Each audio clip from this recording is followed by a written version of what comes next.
If this rejects and stays under, I'm going to be ready for some shorts today, because this is very common. Nice push up and it gives it all back before the hour and then has small push up, and we might get a leaky day down to 56.64. Let's see. Clear drawing set here. Let's get some levels for the day.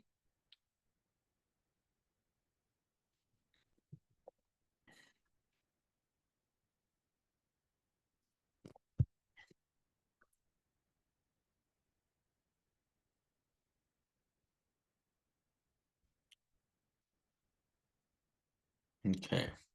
Let me change this to the 5 minutes so it's not as memory consuming. Okay. So very strong on the daily, very strong on the 4 hour. Newswick, big one to 5,700, tagged 5,700, and then rejected right away and right back down to where pre-market was. Holding in here, but I suspect it's going to hold, probably come up to 56.90 maximum, and then come down and be around 56.80 for the open. So I'm going to be ready for both ways. What I see is if we break underneath this level, then this is the last fake out before the manipulation. So here you can see there's a little bit of a range. It's ranging all the way up to here, down to here, up and here. And then right before the news, they manipulate it one way and then push the news this way. And so I'm going to wait for the bottom of this break. This is going to be my short for today. 56.79 breaks.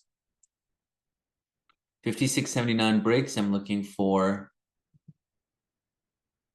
66.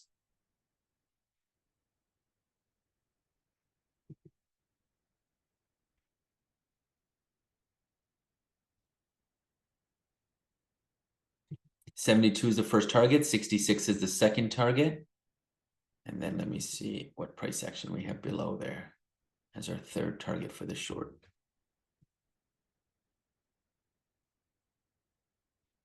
This wick right here, this is going to target the last wick here.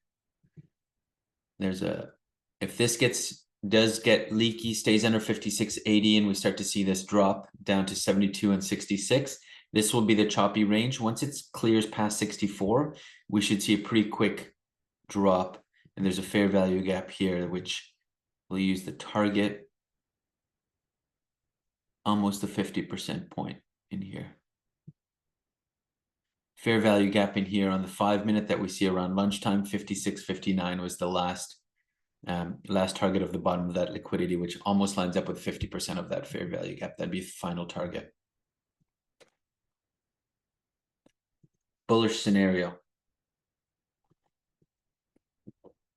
It feels too far of a push down so far to have a wick chase that actually goes back and chases back to 5,700.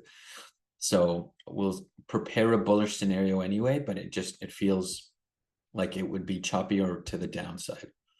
For me to get bullish on this, I need to see this clear 56.95. Right now, it's too much of a pullback to consider it because of the strength of the pullback and how quickly it came right back down within minutes. I don't see this as a very strong push that can have continuation. So I would wait a little bit longer. 56.95 holds. That's the first signal. I would say, okay, then I would consider a long. Underneath that, I'm just waiting to any of these pops to short. And this is a big fair value gap here that's been created on the 5 minutes so far. So this whole thing between 56.95 all the way down to 56.87 is going to be the resistance for now. Let me just draw it so you guys can see it. From here, this area is all resistance right now. So from candle 1, candle 2, candle 3, there's a gap in here. 50% gap is commonly where people come in. So if this comes up to around here, it's going to create some momentum and short to the downside. I'd need to see it clear 56.95, and then it turns into an inversion fair value gap, just like support and demand, supply and demand. If it blows through here, now this becomes nice support for us for long above 56.95, come back, bounce, and then continue up. First target is going to be the 5,700 level that was rejected today. Then we have a wick chase at 57.07. And the last target is going to be brand new highs of 57.15. 57.80 here is our, change this to red. This is our short level.